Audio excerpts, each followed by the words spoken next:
from the barren desert to a fertile land. By the work of his hands, the Jew has changed the face of the good earth of Palestine. That earth, which is among the most hallowed in the world, to Jew and Christian alike. In the first part of our story of Palestine today, we showed you the Jew returning home from a harassed world. Then, in our last issue, you saw him building his home. Now the fruits of his labor.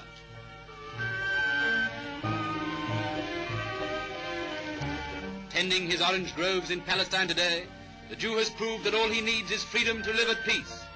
Will the future bring him that peace?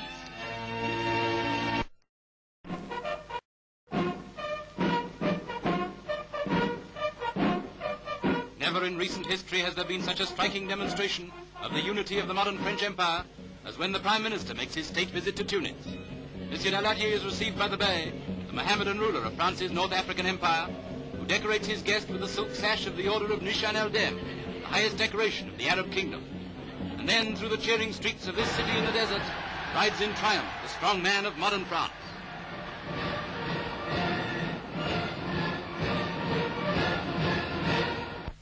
At the state banquet in the evening, Monsieur Daladier speaks of France's invincible power, strong enough to meet every attack and every challenge.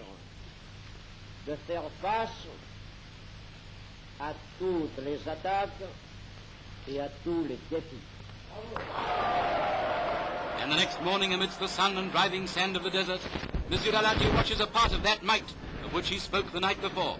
Tunisian levies, black Senegalese sharpshooters, foreign legionnaires, tanks, guns, Mahis at full gallop on their white Arab ponies, the mighty power of France across the sea.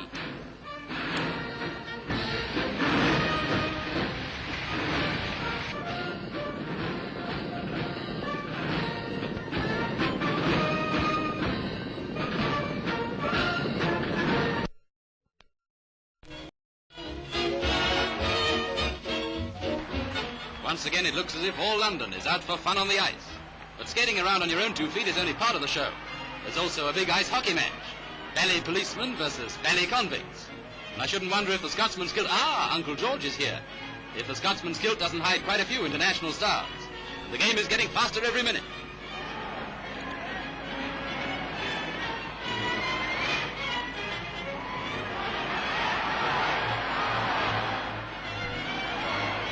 Now, Papa Smack. Ladies and gents, a goal. And then there are the 3 bruises. 1, 2, but where's the third? Ah, wouldn't you like to know? Ladies and gents, Tishy will now jump the hurdle.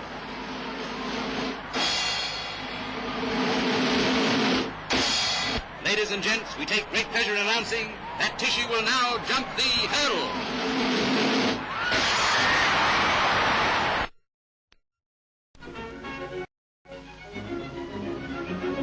Take a good look at Billy Meesky.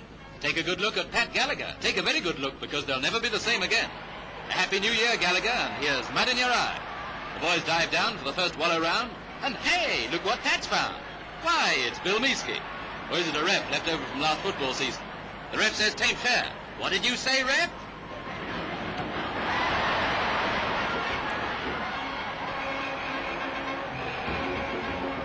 The ref says it's a muddy shame.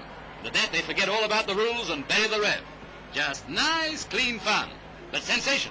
A wrestling fan demands fair play. So you want fair play, huh? Okay, come in and find it.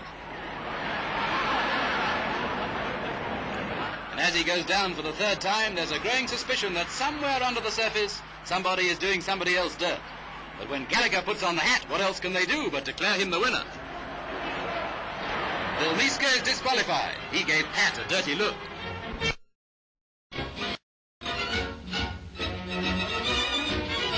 Of surprises, if ever there was one. And one of the biggest is the match between 1st Division Aston Villa and 3rd Division Ipswich Town.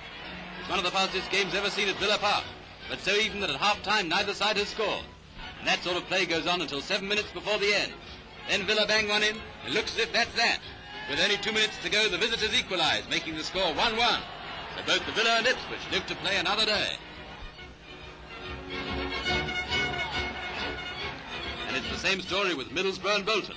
There isn't much to choose between the clubs in the 1st Division table, and there's not much to choose between their play today, though Bolton have won the cup 3 times. The ground's been badly frostbitten, but neither team suffering from cold feet. The ball moves fast from one side of the centre line to the other, and there are one or two narrow escapes, but that's all that happens. And the net result is exactly nothing. So after a goalless game, for Middlesbrough and Bolton, it's a return.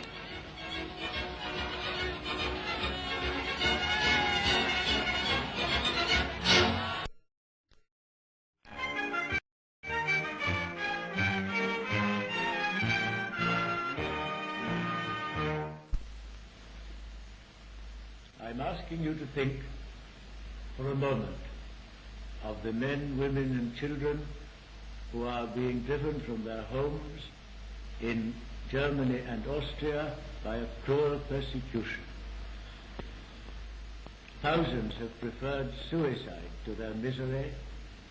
Many who cannot themselves escape are sending away their children, even though they know they may never see them again, lest these children should share their misery. This is the purpose for which Lord Baldwin has made a national appeal. The fund will give help impartially to all the victims of persecution, and remember, among them are multitudes of Christians as well as of Jews. The entertainment industry is making its contribution to the fund on January the 14th, when, as the Archbishop says, the cinemas, theatres, music halls throughout the country will generously give 10% of their receipts and collections will be made. I ask you all to take your own part in this great work of mercy. One of the biggest news stories of 1939 casts its shadow before. The Navy is fitting and polishing up HMS Repulse, painting and decorating her commander's day room until it's fit for a queen, enlarging her dining room to serve the meals of a king. For next May, HMS Repulse is to carry their majesties across the Atlantic for their state visit to Canada and the US. When all the work is done, the Repulse won't know herself, and the ship, her officers and her crew will be taking on the greatest responsibilities of their career when they bear their royal burden to the new world.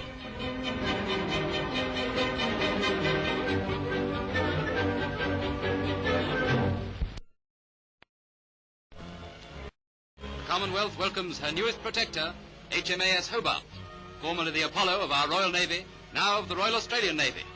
The Hobart carries a seaplane, 8 big guns, 8 anti-aircraft guns and 8 torpedo tubes. Her officers and men are mostly Australians, commanded by Captain Robert Ross Stewart. They will spend at least 2 years in Australian waters. They have come from the other side of the world where things happen, and now they're back home, where things happen.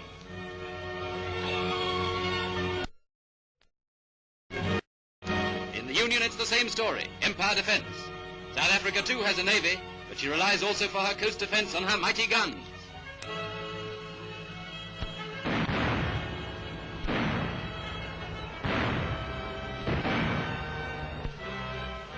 That was once a target. So if anybody's thinking of invading South Africa, they'd better watch out. 2 society weddings in the Henry VII Chapel at Westminster Abbey. Miss Pamela Fletcher is married to the Honourable Patrick Hall-Riven, only son of the Governor-General of Australia and Lady Gowrie. The train bearer is little Sally Hall-Riven, who looks charming in a 16th century velvet dress.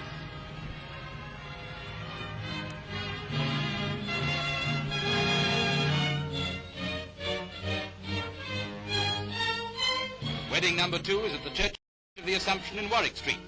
Miss Elaine Wills, a member of the famous tobacco family, is the bride of the French Comte de Trévoux. Only 17, she is the youngest society bride of the new year. The Comte is 29, and they're off for a honeymoon in France and Belgium. £900 of black happiness, the famous variety act, the Peters sisters, come out of Croydon to fly to Paris. They booked 3 seats, but when the company weighed them, they found they had the avoir du poise of 6. So they had to go back and book 3 more seats. But it's okay now, girls. Just push your way in. So long, girls. Don't let Gay Paris get you down. And the plane takes off, or at least it tries to. We're not sure yet whether it'll make it.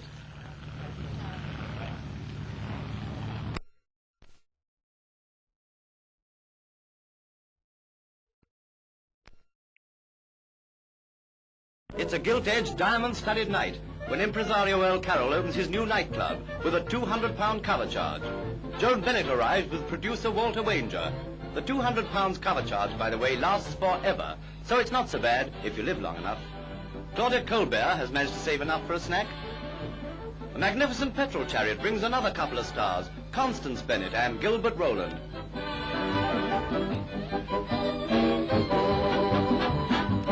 And inside, so as to justify the expense, there appear the most beautiful girls in the world. See small bills. A super supper show with knobs on.